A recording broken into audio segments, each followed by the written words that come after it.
Et toujours sur ces nouveaux formats, on va maintenant s'intéresser au marché français. Et pour ça, je vais appeler Isabelle. Vous pouvez l'applaudir, Isabelle Leroy de l'Institut CSA. Bienvenue à vous, Isabelle, directrice du département médias et nouvelles tendances à CSA. Et vous allez nous présenter les résultats d'une étude que nous avons fait réaliser sur la perception de l'innovation publicitaire par les agences et par les annonceurs. On vous écoute. Excusez-moi, je m'installe. Bonjour à tous. Alors, donc après l'Espagne, après l'Angleterre, la France. Et pour savoir ce qui se passe en France, qu'est-ce qu'on a fait? Eh bien, on vous a tout simplement interrogé. Alors, comme je viens d'une boîte d'études, il y a l'inévitable méthodo. Alors, la méthodo, si elle arrive, eh bien, avant de poser un questionnaire quantitatif, eh bien, on a voulu creuser le sujet. Qu'est-ce que c'était que l'innovation? Et on a pris 6 d'entre vous. Il doit bien y en avoir dans la salle. Je les remercie. Et non, je ne te dirai pas qui c'est, comme tu me le demandes à chaque fois, Martine. Donc, on a interrogé 6 d'entre vous et on a longuement parlé avec vous. Et à l'issue de ces 6 entretiens, eh bien, on a fait une phase quantitative, donc 150 interviews, 100 annonceurs, 25 agences conseils et 25 agences médias. Alors, je vois tout de suite, là, il y a des sourires. Oh là là, 150, qu'est-ce que c'est? Je rappellerai à l'aimable assistance que pour interroger, pour connaître l'opinion des Français, il suffit de 1000 Français. Alors, 150 personnes interrogées sur un univers qui comporte quelques milliers de personnes, c'est un taux de sondage absolument faramineux. Alors, on va arrêter maintenant les histoires méthodologiques et puis rentrer dans le vif du sujet. Et le vif du sujet, c'est savoir quoi? C'est savoir qui vous êtes. Et qui vous êtes, je vais vous faire une révélation absolument étonnante. Vous êtes qui? Alors, suspense, vous êtes des réseauteurs. Et des réseauteurs, pourquoi? Parce que 75% d'entre vous ont un profil Facebook, 58 Viadeo, LinkedIn 50, 28 Twitter et 3% tiennent un blog. Et nous avons un aimable blogueur dans la salle puisque Nicolas Bordas est avec nous. 75% d'entre vous ont un profil Facebook. En France, il y a à peu près, au jour d'aujourd'hui, entre 25 et 28 millions de Français sur les 66 millions que nous sommes qui ont un profil Facebook. Eh bien, c'est largement plus parmi vous tous, donc 75%. Et comme vous êtes des réseauteurs, vous êtes des réseauteurs, mais vous êtes aussi des réseauteurs qui sont... Ah oui, excusez-moi, j'oubliais. Ben oui, il y a quand même 16% d'entre vous qui sont nulle part. Comment ils font? Qu'ils se dénoncent, qu'ils se lèvent. Non, personne. Bon, alors, donc, des réseauteurs, mais des réseauteurs qui sont connectés. Alors, on va faire un sondage en direct live. Qui a un iPad? Pas mal. Pas mal. Eh bien, 61% d'entre vous avaient un iPhone, 34% un BlackBerry et 15% un iPad. Aujourd'hui, un iPad, en France, c'est à peu près 4% de la population française. Donc, 15% d'entre vous ont un iPad. C'est absolument colossal. Vous êtes tous branchés parce que, de toute façon, si vous faites la somme de tout ça, vous allez dépasser 100%. Donc, non seulement vous avez l'iPhone, le Black et puis aussi l'iPad. Et puis plein de choses, et puis voilà. Donc, vous êtes des réseauteurs connectés, mais finalement, l'innovation... Ah oui, j'oublie toujours, excusez-moi, j'oublie toujours ceux qui n'ont rien de ces... qui n'ont rien, ça c'est mensonger. Ils n'ont aucun de ces 3 appareils. Donc, il y en a 23% qui n'ont ni un iPhone, ni un BlackBerry, ni un iPad. Mais voilà, bon. Définition de l'innovation publicitaire. On rentre dans le vif du sujet. On avait plusieurs façons de s'intéresser à l'innovation publicitaire. Et la première façon, c'était tout simplement de vous poser la question en question ouverte. Et qu'est-ce que vous nous avez répondu? Suspense insoutenable.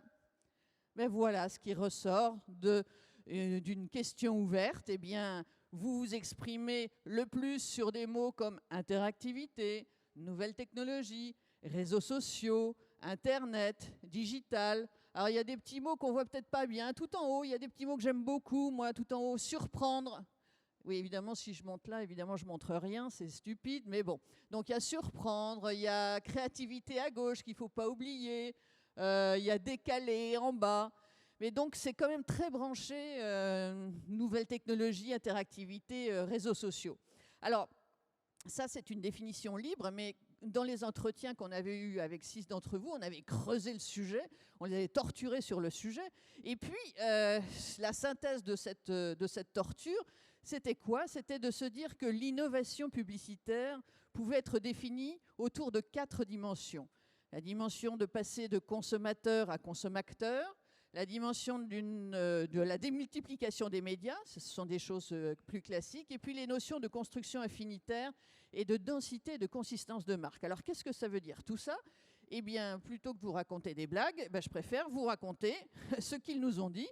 Donc, comme je ne vois rien sur l'écran, vous m'excuserez, je vous tourne le dos. Donc, pour la démultiplication des médias, certaines synergies fonctionnent bien comme la TV et le web, moins pour la TV et la presse, par exemple. Je vous certifie que ce n'est pas un verbatim sponsorisé par TF1. Ça a bien été cité par quelqu'un, hein. Il y a une déconnexion entre l'objet traditionnel et où doit aller la communication. La multiplicité des supports et des écrans ouvre la voie à une nécessité de convergence pour tirer un fil conducteur de tous ces médias. Et puis, une étude de Deloitte USA montre que 100 Américains qui regardent la télé, 23 sont en même temps sur leur téléphone. Donc, démultiplication des médias, c'est quelque chose que l'on connaît bien et qu'on s'attendait à retrouver sur cette notion d'innovation publicitaire. De la démultiplication des médias, on passe à la notion de consommateur à consommateur. Le récepteur s'engage à ne plus être qu'un récepteur et ce n'est pas de la surenchère. Le seul modèle qui marche, c'est assumer une copropriété de la marque avec le consommateur, une relation d'égal à égal, et là, la marque est légitime à fidéliser et à vendre un service. Et puis, ce qui a changé, c'est que les 3 C, citoyens, collaborateurs, clients, sont entrés en conversation avec les marques. Il faut être à l'écoute de leur communauté. Si on continue, les 2 autres dimensions, si elles viennent, voilà. Donc, à droite, construction affinitaire et à gauche, densité et consistance de marque. Le noyau central d'une marque doit être dense pour pouvoir le faire varier, le tordre pour le décliner après. Et il faut que l'innovation serve le propos. On ne va pas faire de l'innovation pour faire de l'innovation. Il faut que ça serve à quelque chose. C'est un risque pour les marques. Un risque pour les marques, excusez-moi, c'est de perdre de la consistance. Si on fait une innovation qui n'a aucun rapport avec la marque, eh bien, ça ne fonctionnera pas et ça dégradera la marque. Il faut espérer une cohérence entre les différentes façons de s'adresser au public. Il faut rester précautionneux. Une marque doit s'adresser à tout le monde. Alors, fort de ces 4 dimensions que l'on avait en entretien qualitatif, eh bien, on est passé au quantitatif. Et le quantitatif, ça nous donne quoi? Ça nous donne des résultats quelque peu soviétiques sur la droite. Si vous regardez des 96 à 84%, on est à Moscou, à une heureuse époque. Oui, tout est relatif. Mais regardez plutôt le vert foncé. Le vert foncé, 58% d'entre vous pensent que l'innovation publicitaire, c'est une valeur ajoutée pour la marque, un moyen de différenciation par rapport à la concurrence. 45% d'entre vous pensent que c'est être davantage à l'écoute et dans une relation d'échange avec le consommateur. Et 42%, tout à fait d'accord, mais aussi 42% plutôt d'accord sur accorder un rôle différent au consommateur qui devient consommateur. Donc on voit qu'il y a quand même une grande conscience de toutes les dimensions de l'innovation publicitaire, mais il y a encore un petit peu de progrès à faire autour de la notion consommateur à consommateur. Si on continue, cette innovation, elle pouvait s'exprimer comment? Eh bien, c'est quoi? C'est une innovation dans le contenu, dans les technologies, dans la forme ou dans l'orchestration. Donc, regardez encore seulement le vert foncé. Eh bien, c'est d'abord l'orchestration globale des moyens mis en œuvre, donc ce qui est en bas. Et puis après, vous remontez, c'est le contenu. Et ensuite viennent seulement la technologie et la forme. Donc, le nuage de mots que vous aviez tout à l'heure, où on avait beaucoup de choses, digital, Internet, etc., mais finalement, quand on pose des questions précises, eh bien, ce qui ressort, c'est quand même l'orchestration et le contenu avant toute la tuyauterie, si vous voulez, qu'on peut mettre en œuvre. Donc, le fond. Alors, vous êtes toujours avec moi? Oui? Bon. Alors, quelles innovations en 2011? Quelles innovations? Eh bien, on y va. Alors, on vous a demandé plein de choses. En haut à gauche, on vous a demandé si vous aviez un site internet, du brand content, une application iPad. Ça va trop vite, c'est toujours pareil, j'arrive pas à tout dire. Mais comme je n'arrive pas à tout dire, et c'est dur de m'empêcher de parler pourtant, j'ai la slide suivante où on retrouve tout. Donc, un site internet, du brand content, une application iPad, je suis sur la première ligne de la co-création. de la géolocalisation, Facebook, un forum, une web-série, des QR codes ou des codes 2D ou des flash codes, du marketing viral, je repars à gauche, du placement produit, du gesture-based, donc tous les interfaces homme-machine, donc Kinect de Microsoft et l'emblème, c'est-à-dire d'interagir uniquement avec des gestes, comme ce que je suis en train de faire là, et vous devriez réagir. Ensuite, à droite, vous avez l'insertion de publicité dans des jeux vidéo, des applications iPhone, Twitter, un site, un blog, et c'est le blog de Nicolas, vraiment quelle pub Nicolas, et en plus il est très bien son blog, hein, je vous conseille, le blog de Nicolas Bordas, voilà. Une publicité interactive, et puis mon petit préféré c'est la réalité augmentée. Donc on vous a proposé tout ça, et on vous a posé la question suivante, qu'est-ce que vous utilisez aujourd'hui? Et puis ensuite on verra qu'est-ce que vous utiliserez demain, et qu'est-ce que vous n'avez pas envie du tout d'utiliser. Alors, on va commencer par qu'est-ce que vous allez utiliser, qu'est-ce que vous utilisez aujourd'hui. And the winner is la chose qui était la plus classique finalement dans tout cet ensemble, c'est-à-dire un site de marque suivi de près par une page Facebook, et ensuite du marketing viral et une application pour smartphone.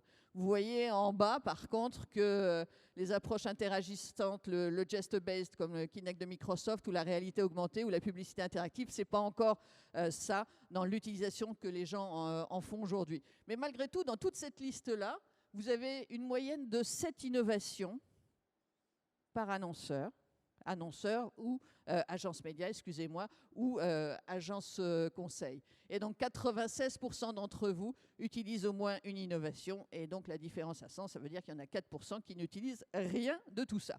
Donc on part sur un quartet de sites de marque, page Facebook, marketing viral, et puis application smartphone. Alors ça c'était aujourd'hui. Demain, on fait des paris? Alors, demain est un autre jour, bon, ok. Donc demain, eh bien, c'est logique, une application pour tablette.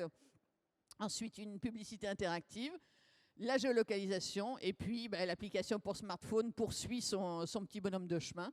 Et évidemment, en toute logique, le site de marque, il est tout en bas de la liste, puisque tout le monde l'utilise aujourd'hui.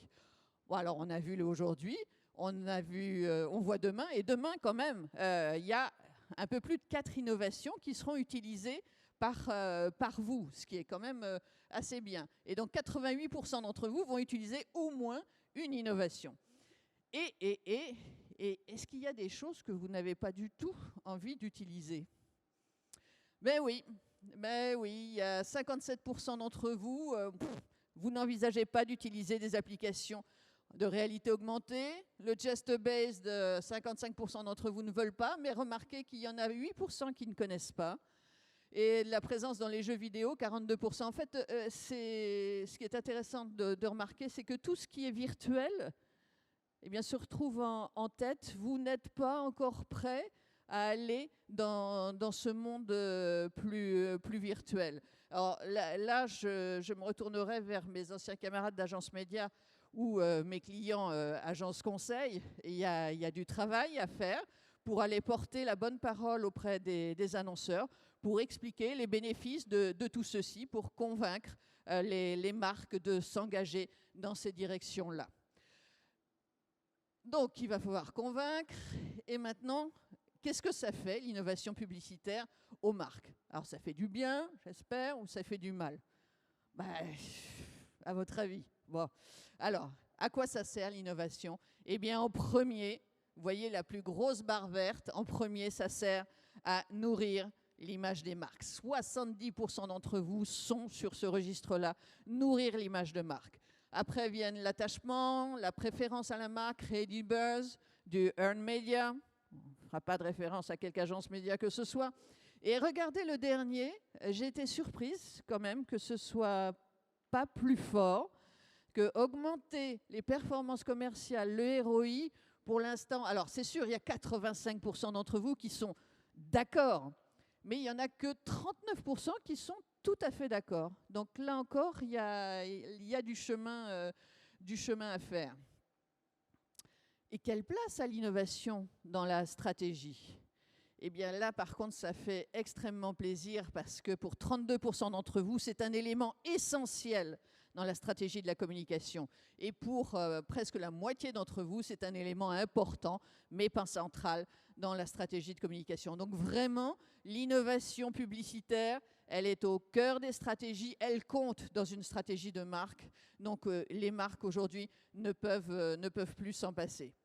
Alors, quand on est un institut d'études, on se dit comment on mesure l'innovation ?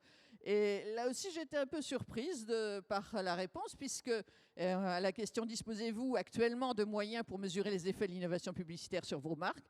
Et il y en a 52% qui ont répondu oui. Je m'attendais à avoir plus de rouge que de vert, voyez-vous. Et donc, sur ceux qui n'ont pas encore les moyens, est-ce que cela vous manque ? Une majorité pense que oui, ça leur manque. Mais là, je vais vous montrer un verbatim que je trouve extrêmement intéressant. Donc, c'est vrai qu'on peut se demander la valeur d'un fan Facebook. On n'a pas non plus de mesure précise d'une vidéo virale sur Internet. En quoi on relie ça à de la performance ? Le Graal, ce serait un système unifié de track de tous les modèles de mesure. Ne vous en faites pas, CSA est là. C'était mes 10 secondes publicitaires. Voilà. On vous a demandé, pour terminer, quelle était l'innovation publicitaire marquante récente. Et donc, vous voyez qu'on retrouve plein de tablettes, d'iPad, Chanel, Coco Mademoiselle, Pokémon, Oasis, etc. Mais il y a Tipex en premier. Qui a vu Tipex ? Oh non. Oh c'est pas drôle. Oh, c'est pas drôle. Bon, on va... Ah oui, c'est vrai, il faut que... Oui. 2 secondes.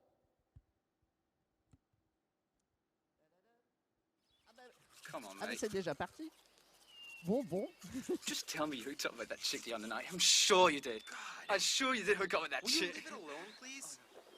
Damn bear behind you. What? Bear Holy behind you. shit! I tell you, there's a fucking bear Shut the behind you. fuck Do up. something about it. Come on. Shut the fuck Just up. shoot it now. I can't. Just shoot it. I tell I you. can't. Come on. Bon, alors, on va faire shoot a beer. Shoot a beer. Évidemment. Bon, j'abandonne le micro 2 secondes. Hein.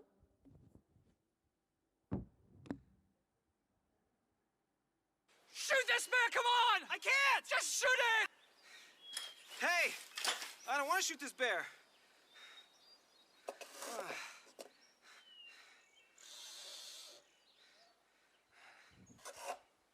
J'ai besoin Help me to d'un rewrite mot. this story. Type anything you want with your keyboard. Un and mot en enjoy. anglais. Dites-moi quelque chose en anglais. Hein?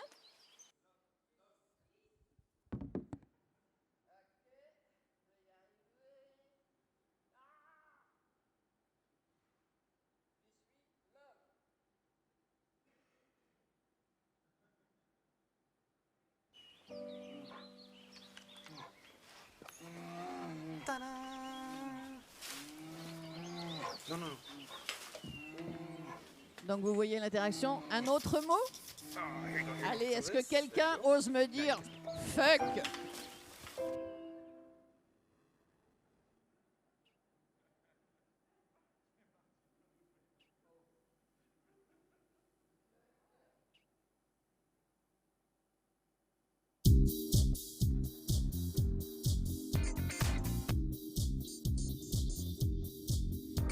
Et voilà, ceci termine la présentation de l'innovation publicitaire en France. Merci de votre attention.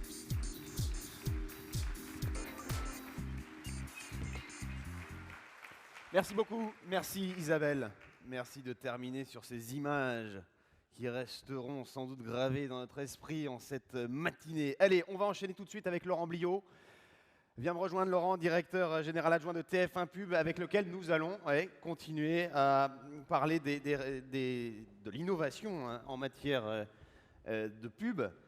Laurent, dans un instant, vous allez animer une table ronde, mais d'abord peut-être une petite intro. Alors, bonjour Romain, bonjour à tous. Alors, la régie est sur scène, c'est pour lancer une page de publicité, puisque aujourd'hui, on a profité de l'occasion de ce campus pour faire le lancement en fait, du labo TF1 Publicité. Le labo TF1 Publicité, c'est un comité transversal qui, en liaison, on va dire, avec tous les services d'innovation technologique du groupe TF1, puisque on est quand même dans des métiers, l'audiovisuel, qui sont vraiment très impactés par l'innovation technologique, essaie d'imaginer et de transformer ces innovations en innovation de communication et de publicité pour vous, les clients. Donc, on va laisser le film vous l'expliquer. Et ensuite, effectivement, avec trois d'entre vous, on évoquera certaines de ces innovations, on va dire, en grandeur réelle, puisqu'ils les ont pratiquées. Et même on débattra tout à l'heure, on va expliquer ça. J'appuie sur le blason, hop, et c'est parti.